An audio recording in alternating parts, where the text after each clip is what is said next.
नमस्ते। इस वीडियो में मैं आपको दिखाऊंगा कि तोशिबा डायनाबुक टिकरा पर बायोस कैसे खोलें।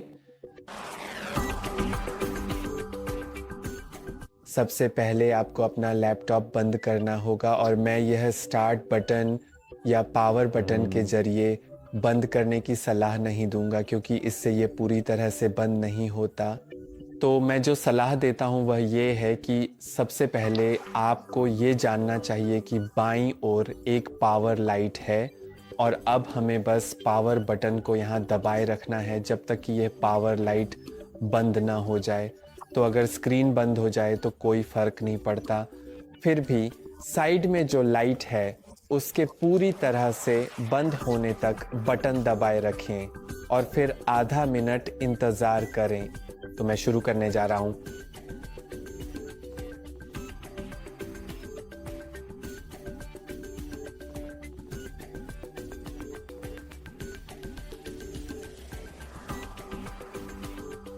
ठीक है। अब लाइट बंद हो गई है। आप देख सकते हैं कि अब सिर्फ चार्जिंग लाइट जल रही है और हमें बस अब थोड़ी देर इंतज़ार करना है।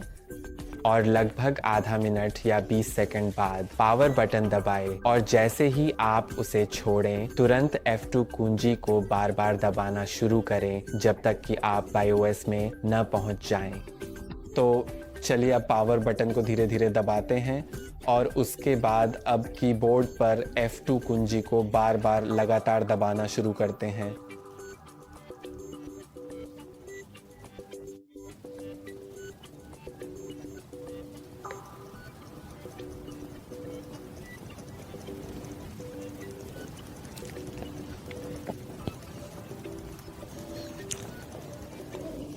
अगर जब ये डायनाबुक लोगो दिखाता है तो इसे विंडोज़ लोड नहीं करना चाहिए, जैसे कि नीचे लोडिंग सर्कल के साथ, क्योंकि अगर ऐसा होता है तो इसका मतलब है कि आप असफल हो गए हैं और आपको ये प्रक्रिया फिर से करनी होगी।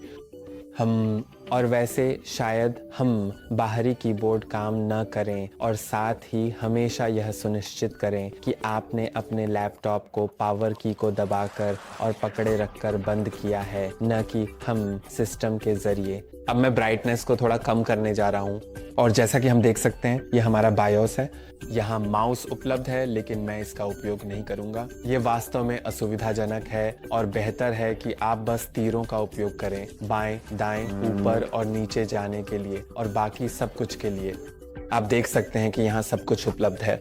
और ये भी सुनिश्चित करें कि आप उन सेटिंग्स को न बदलें जिन्हें आप नहीं समझते, क्योंकि अगर कोई सेटिंग समझ में नहीं आती और आपने उसे बदल दिया तो आप कुछ ख़राब कर सकते हैं। और BIOS से बाहर निकलने के लिए आप कीबोर्ड पर F10 कुंजी दबाकर सेव और एग्ज़िट कर सकते हैं या एस्केप दबाकर बिना सेव किए बाहर निकल सकते हैं, या अगर आप इन कुंजियों का उपयोग नहीं करना चाहते, वैसे ये यहीं सूचीबद्ध हैं, तो अगर आप इन्हें भूल जाएं तो ये यहाँ दिए गए हैं, लेकिन आप एग्ज़िट पर जाकर भी खुद से इसे चुन सकते हैं।